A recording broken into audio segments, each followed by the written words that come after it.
Hello and welcome. My name is Gabriel Mullings, and today we'll be making an origami paper boat. Now there's a lot of different ways to make the origami paper boat, but this is just the way I was taught, so today I'm going to teach it to you. So what you're going to do is you're going to start out with an 8.5 by 11 sheet of just ordinary paper. You can even use scrap paper if you want. The point is it has to be a rectangle, so it could even be smaller than 8.5 by 11 inches, but make sure it's a rectangle. Now, the first step is we're going to valley fold the top half of the paper.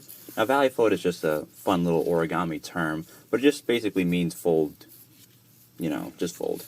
You're going to valley fold the top half of the paper, which is this side here, to the bottom half of the paper. So we're taking this top side here. Now, it's important to start out the paper like this. If you do it like this, it's not going to work out. So you're going to have the paper facing long ways, where the short side is like on the top and bottom, and the long sides are on each side. So we're going to take the top side and we're going to fold it all the way down to the bottom. Now it's important in origami to make sure that your creases are lined up, so do your best to make the edges meet. Once you have those together,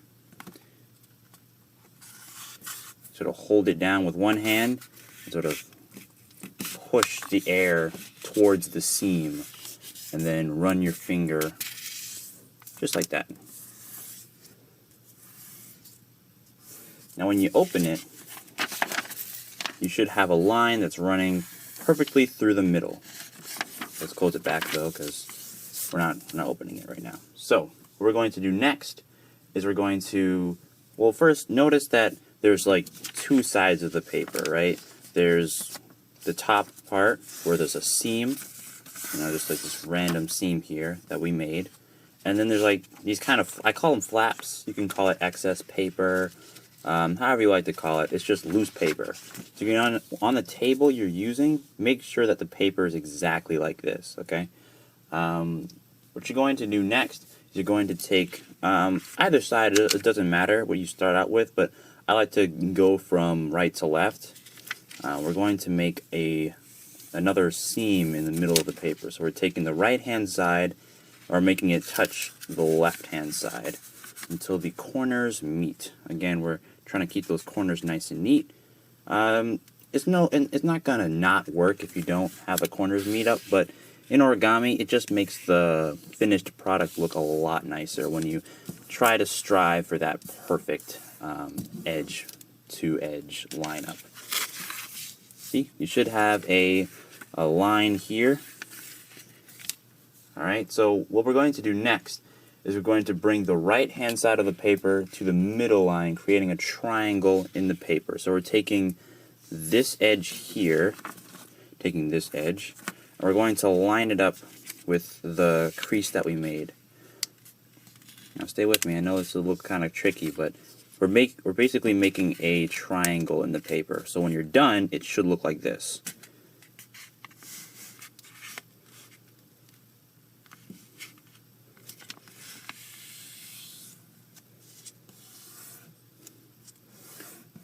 Alright, so I guess in math terms, I'm guessing that this is, I think it's like a isosceles triangle, because these two sides are equal, but the shorthand side isn't equal to any of the sides. And there's a perfect right angle right here. So your triangle should look like this. Now in origami, it's pretty consistent, so when you do one step to one side, you're most likely going to do the same thing to the other side. So we're taking that same top layer, that same top edge, and we're folding it down to the crease here. Try to keep it nice and neat. Make sure it lines up. And we're just going to whoop with our finger. Now it should look like this. It kind of looks like a house thing. We're taking only one flap from the bottom of the paper, because you'll notice again we still have these flaps here, or excess paper, and we're just going to take one layer, because there's two of them. We're folding it all the way up until it can't go anymore, until you feel like a resistance, and then with one hand you're going to hold down the paper And with the other hand, you're going to just run your finger along the bottom edge so that you can create, again, another line. So when you're done, it should look like this. So again, origami is pretty consistent, so you're going to flip it over and do that same thing to the other side. Try to match it up as best as possible with the line that you already made. There we go. Once you flip it back over, you should have something that looks like this. Now, you'll notice that there are two defining shapes in the paper. You have the big triangle here in the middle, and these like two little rectangles. Like this is one long rectangle, this is another long rectangle. What we're going to do is we're going to tuck in that excess paper so that all you see is the big triangle. So you're going to notice that there's like these little flaps here. You're going to hold the paper at an angle so that you can take this corner here and just tuck it in there.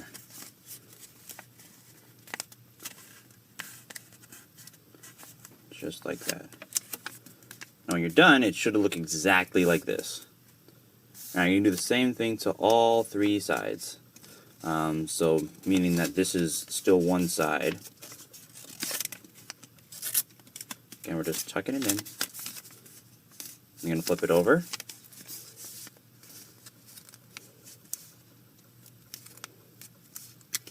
Well, we're not tucking this one this time. The back side is, we're just taking this whole triangle here and sort of folding it in front rather than sort of tucking it in. So we're not doing this. We're not tucking it like that.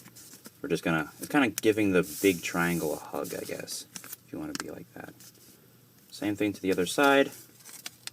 So when you flip it back over, it should look like this. Okay, you got your mini triangles here. They were rectangles before, but now they were a part of the rectangle before, but now they're just little mini triangles. Now, what you're going to do, you're going to take the left corner of the, we'll call it a model, and you're going to put it on the table. So this here goes right there. And we're opening it. So you notice how we went from here to a flat to like a sort of 3D. The base opens, so don't be alarmed.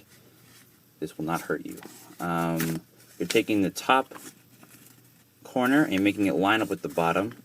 And it kind of already did that for you, which is the beauty of origami, is that everything is like a blueprint, and you're just sort of putting it together. So you'll notice that as you try to make the top corner touch the bottom corner, there's already, it kind of already wants to do that, you know, because there's that seam that makes it hold together so well. So just gonna do just like that. Perfect. So the next step is we're going to take this top corner and make it line up, or the bottom corner, sorry, with the top corner. And we're only doing one layer. So again, what we're doing, we're taking the bottom corner, making it line up with the top corner. Again, use one hand. I like to use like 3 fingers to hold the corner in place, and use another hand to just keep it nice and neat.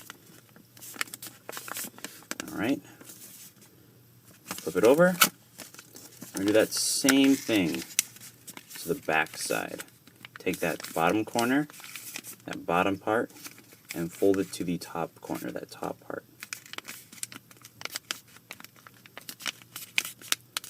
Now when you're done, it should look like this. Again, there's a lot of triangles and rectangles in this one, in this origami piece today, you guys. So keep that in mind. We're going to do that same thing we did in that previous step where we're taking the corner and we're putting it on the table, or just in the air. But like the goal is for you to have the model looking from this to this. So however you want to do that, get that done. You're going to open the model again. Open, open, open. And taking the top top layer, and we're making it touch the bottom until it's again another perfect diamond. Or if you hold it like this, it's a square. It's a diamond like this. Now you're going to notice that there's again two sides, the top part and the bottom part. You're going to, with two fingers, your index finger and your thumb on one side, index finger and thumb on the other side, and we're just, with a little bit of firmness, you're just going to pull. We're pulling. Now what you're going to do is you're going to make it, you're going to just mold out the form of the boat, because what you're noticing is that it's starting to look like a boat now. So you're just making it mold.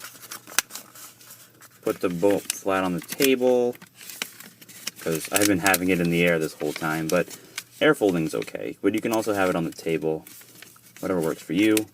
Try to make it look nice and neat. So this is sort of the prettifying step. Trying to make the boat look really nice and presentable. But if this is your first time with origami and it looks something similar to this, or there's like a weird bend here, a little crease there, don't be frustrated. It's your first time, and you know what? You can always replay this video and try again. But this is how it should look.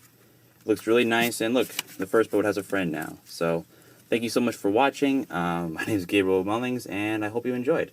Take care. Bye-bye.